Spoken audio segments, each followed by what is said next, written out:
Salut à toi, c'est Martin Rémy et bienvenue à la troisième vidéo de cette unité d'enseignement intitulée électrostatique. Aujourd'hui, on va parler de concepts très essentiels dans la compréhension de l'orientation du champ électrostatique. On verra le principe de Curie et les invariances d'une distribution. Alors, commençons par le principe de Curie. Que dit le principe de Curie concrètement? Le principe de Curie nous dit simplement, on peut le résumer à partir de ce petit schéma que j'ai mis au tableau. Alors là, vous voyez, on a des sources, on a le champ électrostatique et le potentiel électrostatique. J'espère que ça donne. Hein. Donc là, on a des propriétés de symétrie. Lorsqu'une source qui est une distribution, donc une source, une distribution de charge, qui est source de champ, donc une distribution de charge, lorsqu'une distribution de charge possède des propriétés de symétrie, ces propriétés de symétrie sont directement relatées au champ créé par cette source, non, c'est au champ créé par cette distribution. Il en est de même pour le potentiel électrostatique. Donc c'est tout ce que va dire le principe de Curie.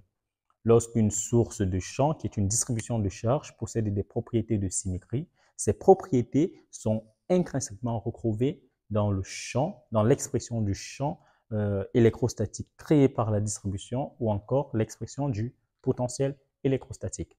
Maintenant, en termes de propriétés de symétrie, dans cette discipline, on parlera plus de plan de symétrie. Donc, lorsqu'on a une distribution de charge, on parlera, pour énumérer les éléments de symétrie, on parlera plutôt de plan de symétrie.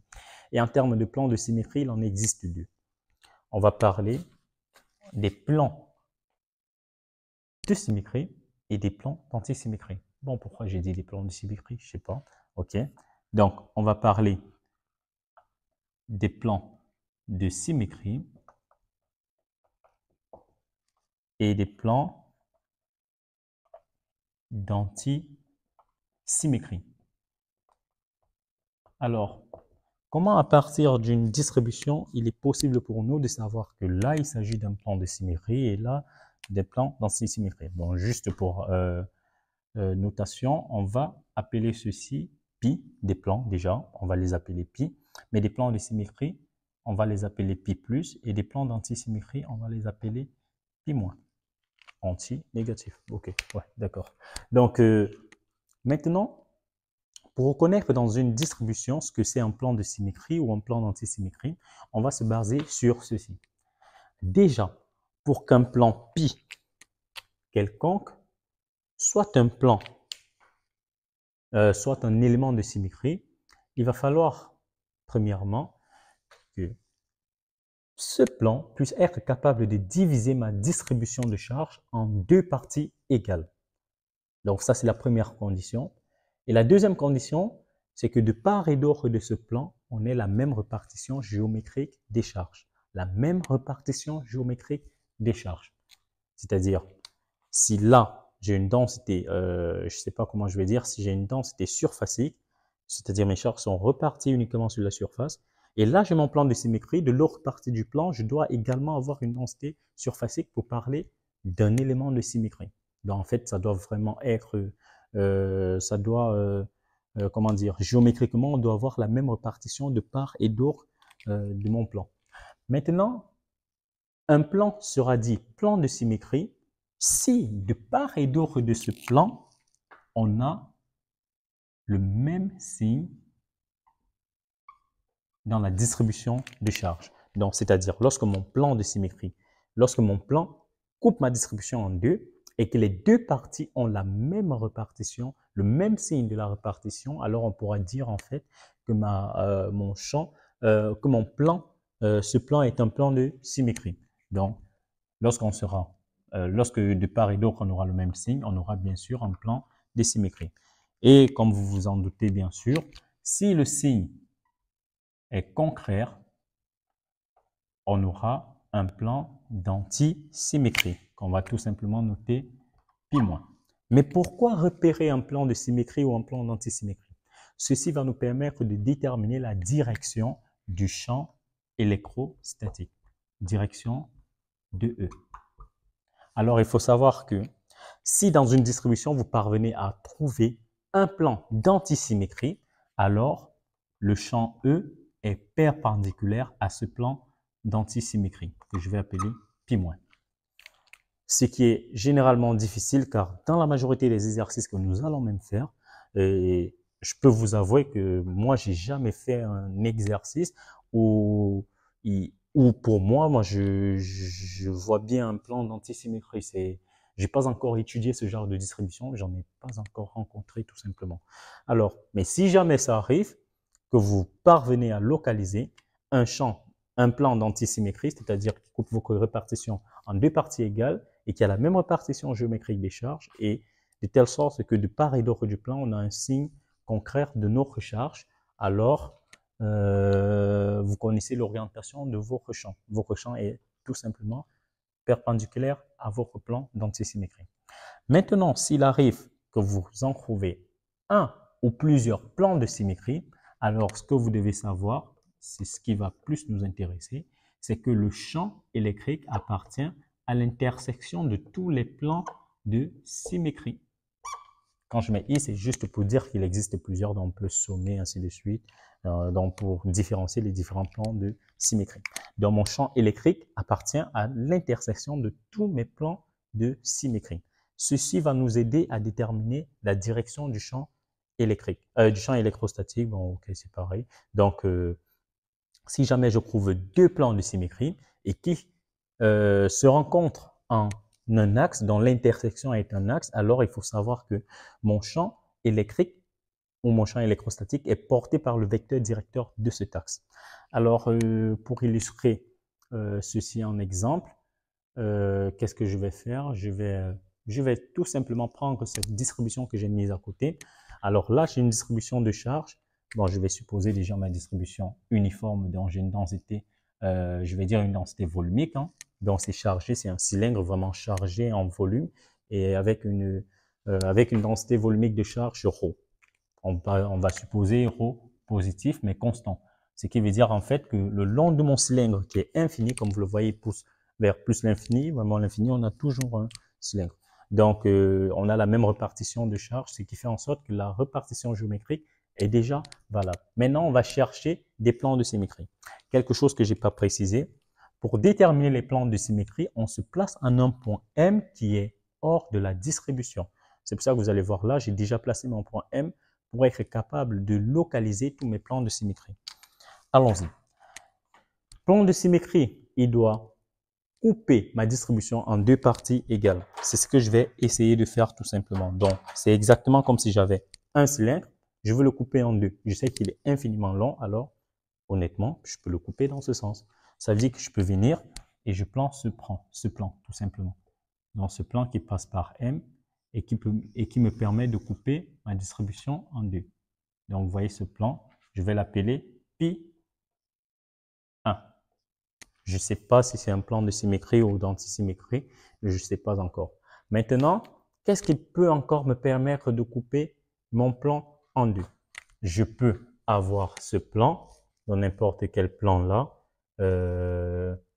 Donc, si je prends comme ceci, il faut qu'il passe par M, ça veut dire que je peux prendre ce plan. Je ne sais pas si vous le voyez, comme ceci, je peux le prendre. Je peux prendre ce plan. OK. Donc, il passe par M et il divise mon cylindre en deux parties égales.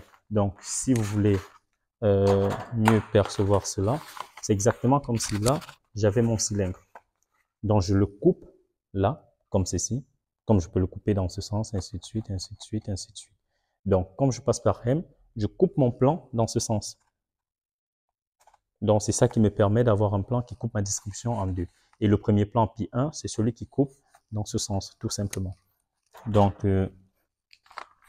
là, j'ai pi 1 et là, j'ai mon plan pi 2. Maintenant, vérifions si pi 1, pi 2, ce sont des plans de symétrie ou d'antisymétrie, tout simplement. Pi 1, il coupe ma distribution en deux parties égales déjà. Et on a la même répartition géométrique de part et d'autre. Bien, parce qu'on a des cylindres, et une répartition volumique. Et il conserve le même signe parce que mon cylindre est chargé avec une densité volumique de charge qui est positive donc tout le long du cylindre. Ça veut dire qu'en fait, ce plan pi 1 est un plan de symétrie. Donc, je garde déjà, j'ai pi1 qui est un pi1 plus. Et maintenant, pi1 plus, celui-ci, c'est quel? Comment est-ce qu'on peut l'orienter? Comment on peut l'appeler autrement?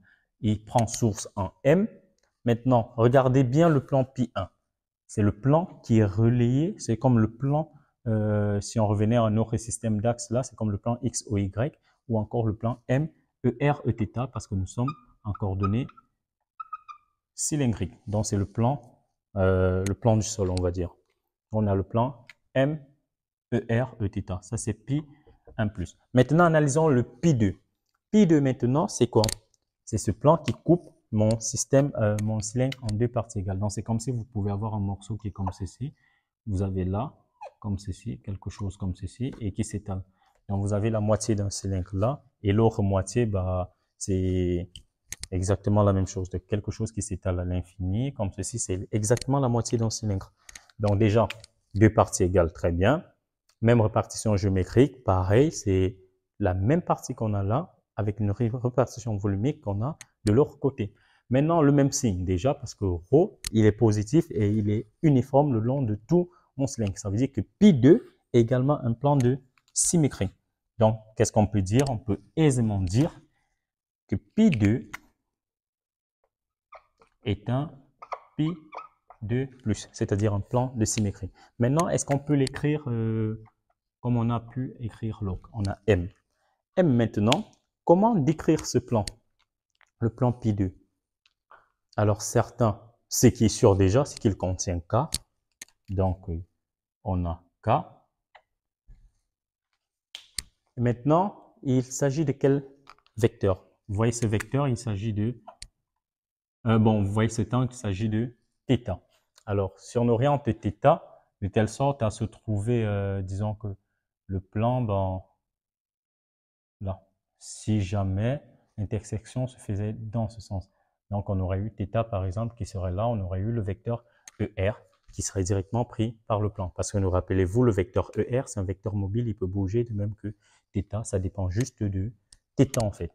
Donc, j'ai KER, je peux encore l'appeler ERK, tout simplement. Donc, j'ai ERK,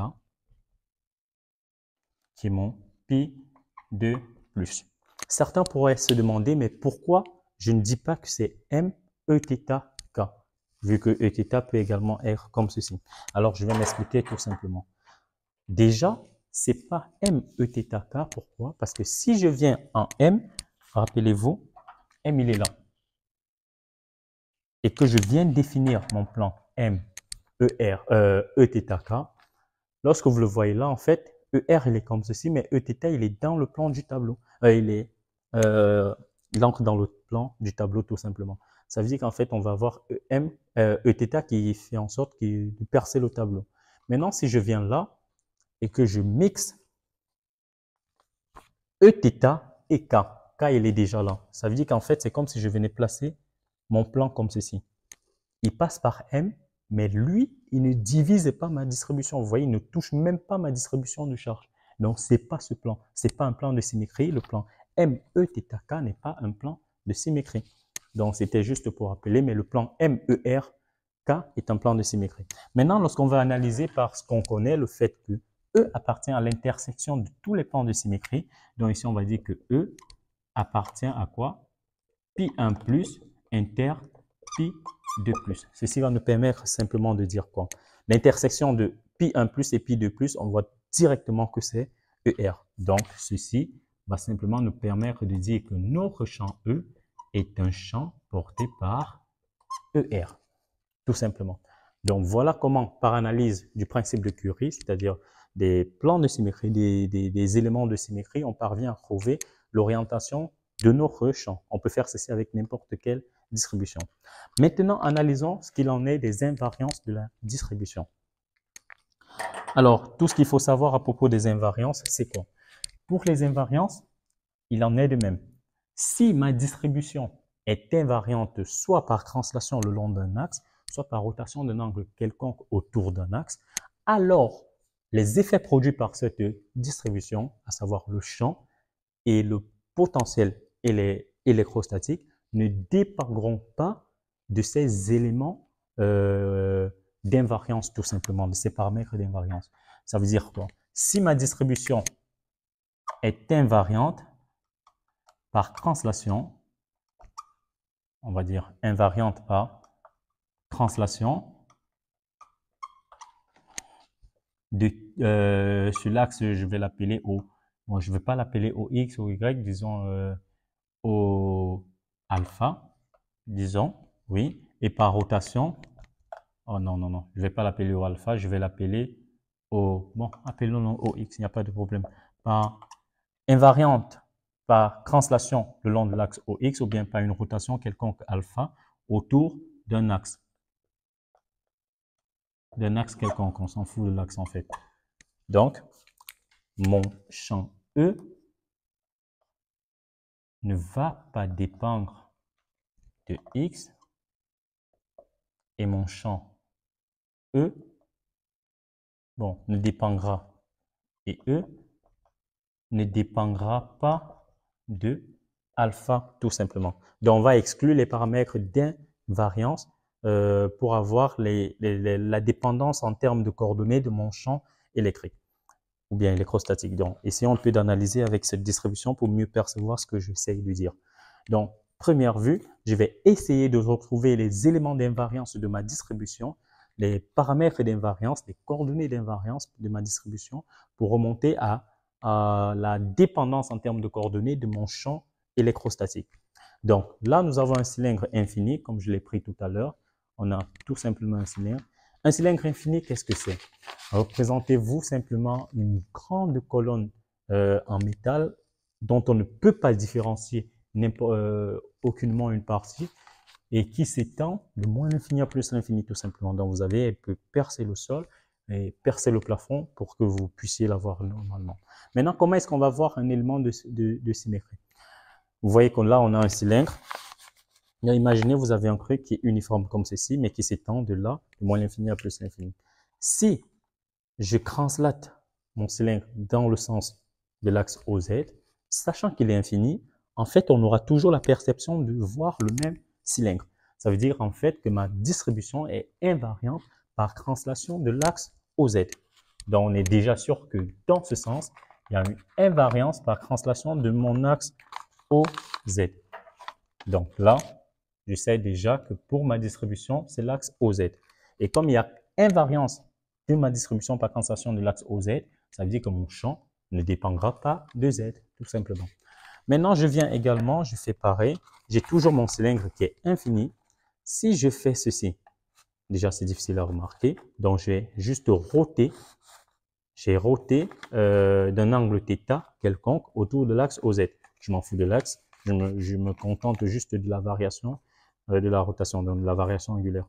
Donc lorsque je fais roter, normalement, vu que la distribution des charges est uniforme et que mon cylindre est vraiment identique, ça veut dire qu'il est impossible pour moi de savoir en fait que mon cylindre est en train de roter, vu qu'il est infini, et non remarquable dû à son uniformité.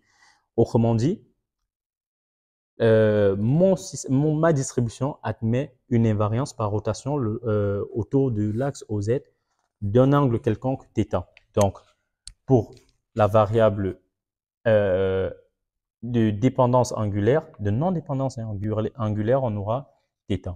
Autrement dit, comme mon champ E devra dépendre de R θz, parce que nous sommes en coordonnées cylindriques, et que la distribution est invariante par translation de l'axe OZ, par translation le long de l'axe OZ, mon champ E ne pourra plus dépendre de Z, parce qu'il ne pourra pas influencer l'expression de mon champ.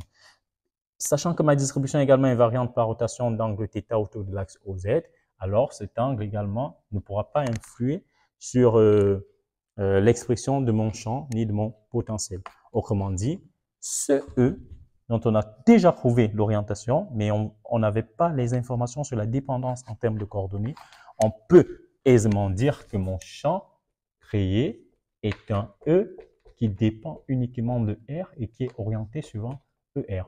Vous voyez qu'à partir de ceci, on pourra avoir des expressions beaucoup plus simplifiées, mais sans avoir à faire de calcul et par analyse simplement des éléments de symétrie et des invariances, on parvient à démontrer qu'en fait, le champ E est un champ qui dépend de R et qui est porté par ER, un champ radial, tout simplement. Et on peut faire ceci avec n'importe quel style de distribution continue. Donc, ceci peut s'étendre pour un fil. Un fil, on va négliger la section, tout simplement. On peut également considérer une sphère. Donc, vous avez là votre sphère, ainsi de suite. Qu'est-ce que vous avez? Vous avez là θ, vous avez ER, tout simplement. Vous avez phi, quand on propose, vous avez phi. Vous allez vous rendre compte qu'en fait, lorsque vous avez votre boule, peu importe comment vous la rotez, en fait, si il y a uniformité, c'est impossible de savoir qu'on a roté la boule en fait. C'est comme une balle de pétanque, une balle de, je sais pas quoi, de lancer de poids qu'on essaye de roter dans l'espace sans action commune et on vous demande, on essaye de vous demander si pour vous le système a été roté ou pas. Vous ne pourriez pas savoir à cause de l'uniformité. Ce qui veut dire en fait que par toute rotation de θ, donc que ce soit de θ et phi, le système reste invariant. Ça veut dire qu'en fait, comme en coordonnées cylindriques, on a r, θ et phi comme paramètres de dépendance, comme variables, comme coordonnées. Alors, θ et phi n'interviendront pas dans l'expression de mon champ, dont je n'aurai que r. Et maintenant, on peut faire pareil également pour les éléments de symétrie. Vous localisez des plans. On peut avoir le plan qui coupe M. Donc, vous venez en un point M qui est toujours situé à l'extérieur. Vous essayez de couper votre sphère en deux parties égales, de telle sorte qu'il y ait la même répartition géométrique. Et vous voyez, c'est la charge. Bon, la charge est déjà la même. Donc, on aura des plans de symétrie. Vous faites l'intersection de vos plans de symétrie pour avoir la direction du champ électrique. C'est comme ça que vous devez analyser pour tout exercice où on vous demande d'utiliser le principe de Curie ou bien pour vous simplifier la tâche et ne pas avoir à calculer directement le champ et prendre toutes les coordonnées en considération et toutes les directions en considération. Ça allège vraiment beaucoup la peine et ceci est rendu valable. Ceci est rendu possible par l'application du principe de Curie et des invariances de la distribution. Donc, ce sera tout pour cette troisième vidéo. J'espère que j'ai été assez précis, mais je pense qu'il y aura tellement d'exercices qu'on fera où on utilisera le principe de Curie et les invariances de la distribution.